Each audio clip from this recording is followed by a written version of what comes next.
असफलताओं की चुनौतियों को तुम स्वीकार करो, क्या कमी रह गई देखो और सुधार करो।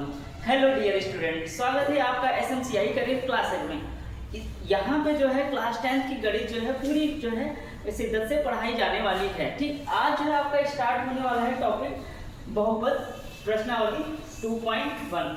ठीक है, इससे पहले जो है एक वीडियो आ चुका है जिसमें क्लास का सिलेबस जो है डिस्कस किया जा चुका है कि अगर क्लास का सिलेबस पता होगा कि 10th में जो है मैथ्स का सिलेबस क्या है तो आपको पता रहेगा कि क्या पढ़ना है, कितना पढ़ना है और कैसे पढ़ना है। ठीक है, इसीलिए पहला टॉपिक हमने उठाया है बहुपद, क्योंकि 20 गणित उठाया है जिसका जो है ये वाला टॉपिक है बहुपद। ये जो है सबसे ज्यादा स्कोरिंग टॉपिक है क्योंकि इसमें जो है 18 नंबर का आता ही आता है। ठीक है, इसीलिए सबसे पहले हमने टॉपिक उठाया है बहुपद। ठीक है, आइए देखते हैं।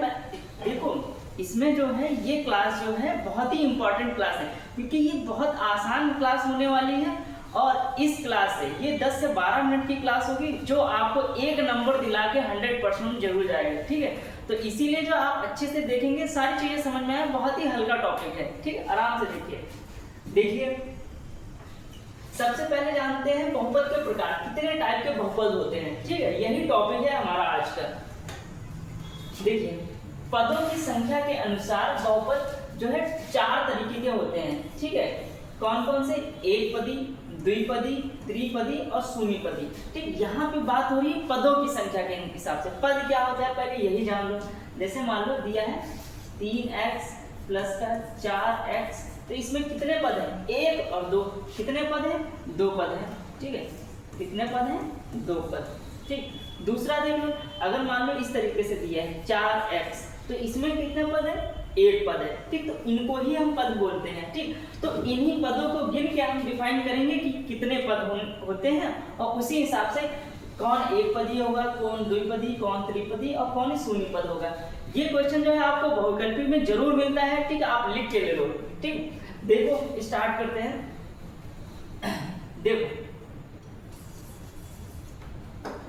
सबसे पहले तुम्हारा है एक पदी।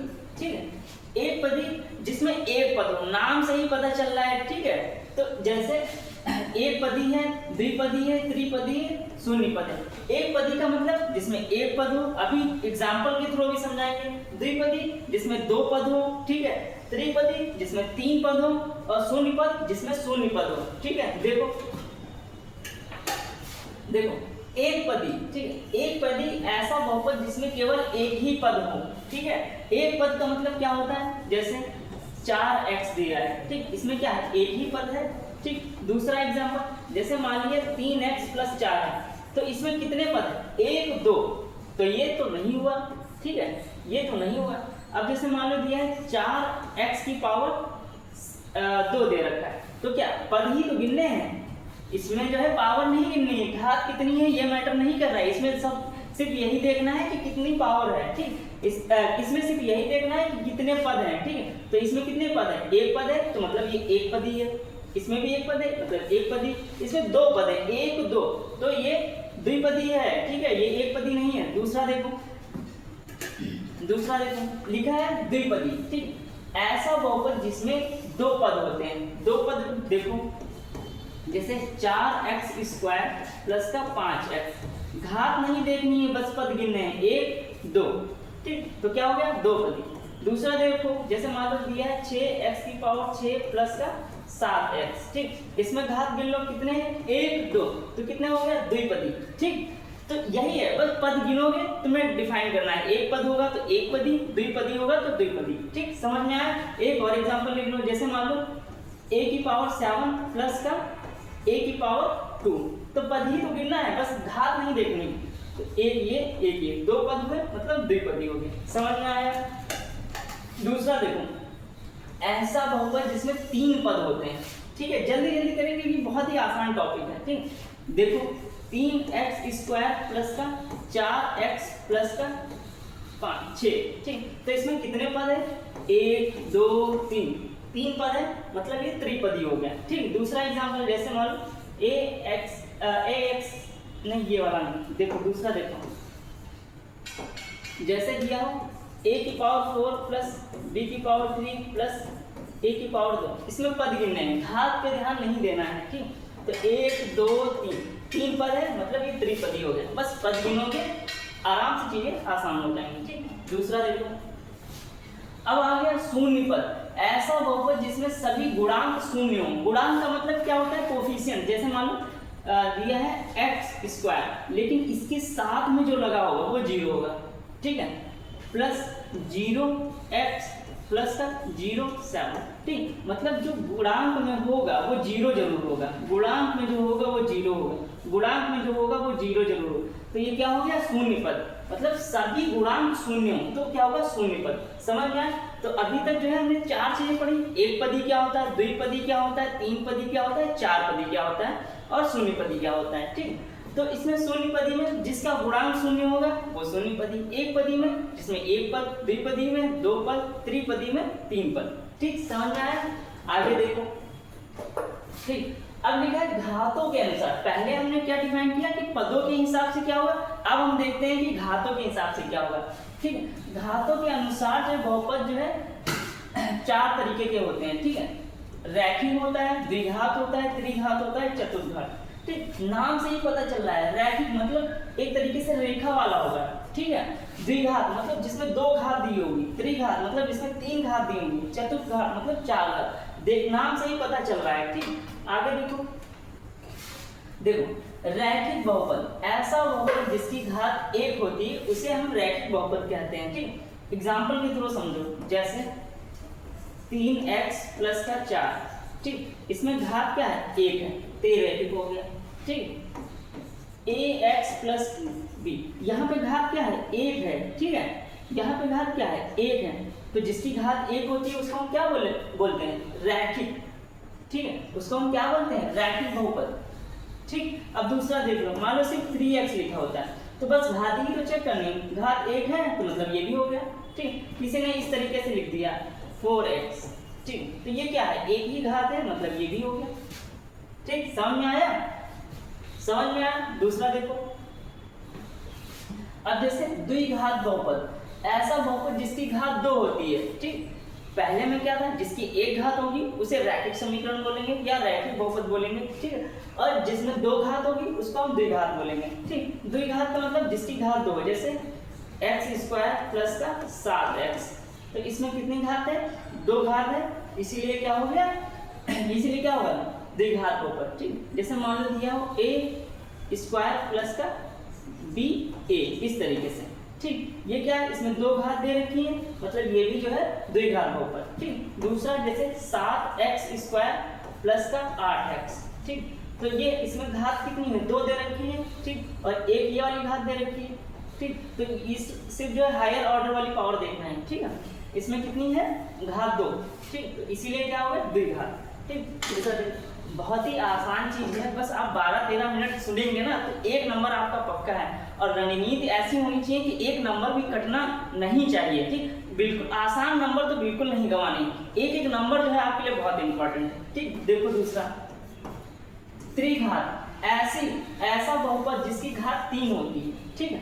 जिसकी घात 3 होती है, जैसे समझ लो x की घात 3 प्लस का 4x प्लस का 5, ये स्क्वायर कर दो, यहाँ पे जो है x कर दो प्लस का 6 कर दो, ठीक है।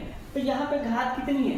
3 है, 3, ठीक है। तो क्या हो गया? त्रिघात। घात हायर पावर देखते हैं, मतलब सबसे ज्यादा घात किसकी है उसी को ही देखेंगे। अगर मान लो घात सबसे ज्यादा 2 होगी तो द्विघात होगी, अगर घात सबसे ज्यादा 1 हो गया तो रैखिक हो गया, और अगर घात सबसे ज्यादा 3 हो गई तो क्या हो जाएगा? तुम्हारा त्रिघात। समझ में? एक और एग्जाम्पल समझ लो, जैसे इस तरीके से भी लिख के आता है, ठीक है। इस तरीके से ax³ plus bx² plus cx plus का d, ठीक, cx प्लस का d, ठीक।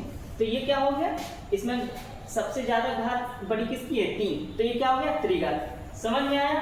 ठीक। दूसरा देखो, अब लिखा है चतुर्घात, नाम से ही पता चल रहा है जिसकी एक घात वो क्या होगा? रैखिक हो गया, जिसकी 2 घात वो द्विघात हो गया, जिसकी 3 घात त्रिघात हो गया, जिसकी 4 घात चतुर्घात। इतना आसान सा टॉपिक है, 1 नंबर मिल जाएगा आराम से, ठीक।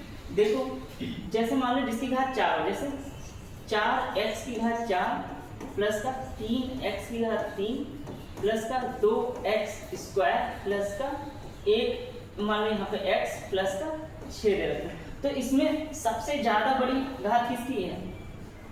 ये 4 वाली, तो ये क्या होगा? चतुर्थ घात का। ठीक, अगर इस तरीके से दिया हो x की घात 4 प्लस का bx, तब भी घात कितनी है? सबसे ज्यादा 4 है। ठीक, सबसे ज्यादा क्या है?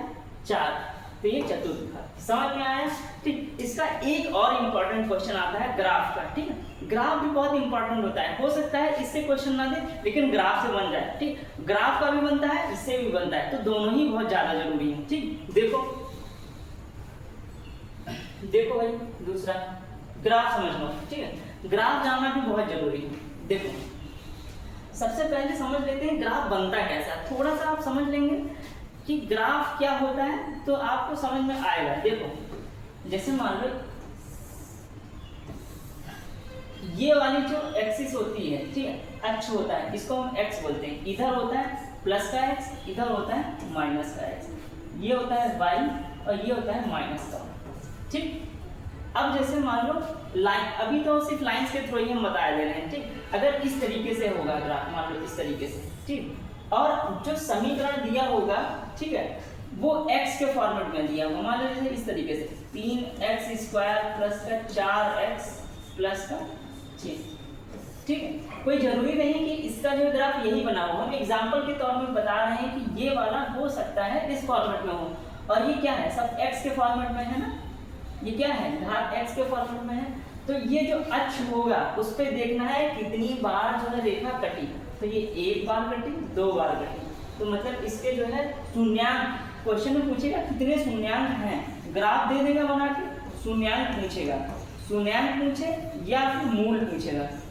ठीक, दो में से एक चीज, शून्यांक और मूल दोनों ही बराबर होते हैं। ठीक, तो इसमें कितने शून्यांक है? तो दो जगह x पे चेक करना है। ठीक, दो जगह x पे कट कर रहा है तो मतलब 2 शून्यांक हो गए। ठीक, दूसरा देखो जैसे इस तरीके से दिया है, इस तरीके से, इस तरीके से। ठीक है, तो ये क्या है? x है, ये माइनस x है, ये y है, ये माइनस का y है। ठीक, और कितनी जगह पे कट कर रहा है? ये भी तो x वाला है, ये भी x वाला है, तो इसके शून्यांक या मूल कितने होंगे? मूल कितने होंगे? इसके मूल 2 हो जाएंगे। इस तरीके से समझ में? एक और देखो इस तरीके से, एक और देख लो, जैसे मान लो इस तरीके से, तो यहाँ पे देखो एक जगह कट रहा है x पे। ठीक, ये क्या है? x है, ये माइनस x है, ये y है, ये माइनस का y है। ठीक, तो कितनी जगह कट कर रहा है? एक जगह। तो इसका मूल क्या हो जाएगा? मूल बोलो या शून्यांक बोलो, एक ही चीज है। इसका शून्यांक क्या हो जाएगा? 1 हो जाएगा। बताओ, बात समझ में आई? ठीक, और समझो, एग्जाम्पल और कर लो, 2-4 एग्जाम्पल कर लो, समझ में आ जाएगा। जैसे मान लो ये दिया है इस तरीके से, ठीक, इस तरीके से, तो ये x पे जो है 1 बार कट कर रहा है। ठीक, ये x पे 1 बार कट रहा है, y पे नहीं देखना है क्योंकि ये जो है x है, ये माइनस x है, ये y है, ये माइनस का y है। ठीक, तो ये कितनी जगह कट रहा है? 1 जगह कट कर रहा है। ठीक, x पे ही देखना है, तो इसका मूल कितना हो गया? मूल कितना हो गया? 1 हो गया। और ये हम x क्यों देख रहे हैं? क्योंकि जो भी समीकरण दिया होगा x के फॉर्मेट में दिया होगा।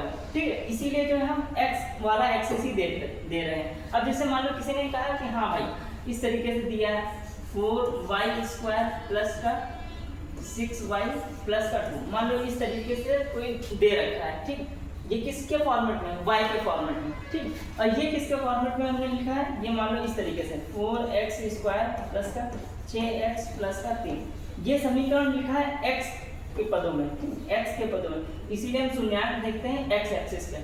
अगर मान लो ये y के पदों में लिखा है, तो अगर इसका ग्राफ इस तरीके से बना है, इस तरीके से, इस तरीके से, तो अब हम देखेंगे कि y पे, क्योंकि ये y होता है, ये माइनस का y होता है, तो अब हम देखेंगे कि y पे कितनी जगह कट कर रहा है। तो 1 2 3, y पे कितनी जगह कट कर रहा है?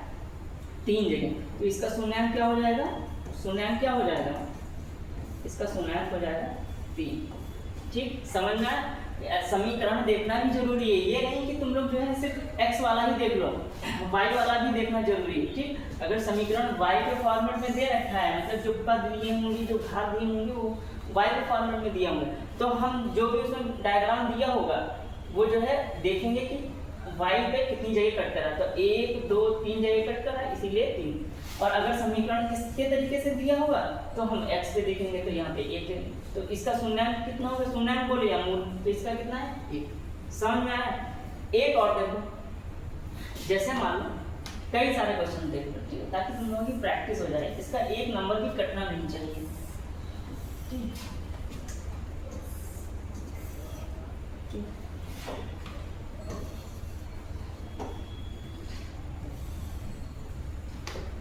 जैसे मान लो ये दिया है x, ये माइनस एक्स, ये y, ये माइनस y, ये दे रखा है x, ये माइनस एक्स, ये y, ये माइनस y। देखो अगर यहाँ पे लिखा होगा एग्जाम में इस तरीके से लिखा होगा p ऑफ x, मतलब जो भी समीकरण दिया है वो x के फॉर्मेट में, ठीक। तो अगर मान लो इस तरीके से दिया है, इस तरीके से, तो समझ जाना कि यहाँ पे एक बार कटा है, इसका शून्यांक कितना हो गया, शून्यांक कितना हो गया, शून्यांक हो गया 1। बताइए चीज समझ में। अगर मान लो ये भी कह दिया कि p ऑफ x, मतलब जो भी समीकरण दिया है x के फॉर्मेट में दिया और इस तरीके से कट कर दे, तो यहाँ पे कट कर रहा है, तो मतलब इसका भी शून्यांक क्या हो गया, इसका भी शून्यांक 1, ठीक। अगर मान लो ये y के फॉर्मेट में दिया p ऑफ y, ठीक, और इस तरीके से दे दिया, मान लो इस तरीके से, ठीक, तो क्या ये y, क्योंकि ये तो x है, ये माइनस x है, ये y है, ये माइनस y है, तो ये तो समीकरण जो दिया है वो y के फॉर्मेट में है, मतलब y एक्सिस को कट करना चाहिए, तो y को तो कहीं कट ही नहीं कर रहा है और x को कट कर रहा है, तो क्या तुम शून्यांक 1 बता दोगे? बिल्कुल नहीं, इसका शून्यांक 0 हो जाएगा, ठीक है, इसका शून्यांक क्या हो जाएगा, 0 हो जाएगा, ठीक। समझ में आया? शून्यांक क्या हो जाएगा, 0 हो जाएगा, मतलब एक जगह भी नहीं कटी, इसलिए शून्यांक इसका 0 है।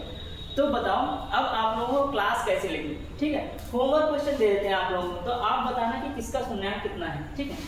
ये सारे समीकरण जो है x के फॉर्मेट में, p ऑफ x, ठीक, p ऑफ x, पहला ये इस तरीके से x माइनस एक्स, ठीक, दूसरा इस तरीके से ये x, ये माइनस एक्स, ठीक, तीसरा तुम्हारा ये इस तरीके से, ठीक। ये जो सारे समीकरण है वो x के फॉर्मेट में है, इसको बताना है x माइनस, ये तुम लोगों का होमवर्क क्वेश्चन है, ठीक, ये होमवर्क क्वेश्चन है। कमेंट में आप लोग बताएंगे कि इसमें कितने शून्यांक हैं। तो देखिए ये 12 से 15 मिनट की क्लास हुई और आपका 1 नंबर पक्का, इससे बाहर नहीं जाना है, ठीक। आराम से पढ़िएगा और बस इसको आप देख ही लेंगे, आपके दिमाग में छप जाएगा, ठीक है। इसीलिए युद्ध के मैदान में उतरे हैं तो जीत के ही निकलेंगे, ठीक। इस बार राजा का लड़का राजा नहीं, राजा वही बनेगा जो मेहनती होगा। इसीलिए जुड़े रहिए हमारे साथ। अगर आपको वीडियो अच्छा लगा हो तो आप सब्सक्राइब करिएगा, जिससे हमारा परिवार बड़ा होगा और इस पर रेगुलर क्लासेस बनी रहेंगी और हम आपके एग्जाम तक आपके साथ ही रहेंगे। एक एक क्वेश्चन का निपटारा करेंगे, चाहे वो PYQ हो, मतलब प्रीवियस ईयर क्वेश्चन हो, चाहे वो NCERT क्वेश्चन हो, ठीक है, चाहे वो किसी भी बोर्ड में आया हो, ठीक है। जितनी भी जगह वो पूछा गया होगा अलग अलग सेट पे, अलग अलग जिले में, वो सारे क्वेश्चन कराए जाएंगे। इसमें कॉन्सेप्ट भी कराई जाएगी, थ्योरी भी कराई जाएगी। समझ में आया? इसीलिए आप अपने आप को हेल्दी रखिए, क्योंकि जब आप स्वस्थ रहेंगे तभी आपका दिमाग एक्टिव रहेगा, ठीक। इसीलिए राधे राधे, जय हिंद।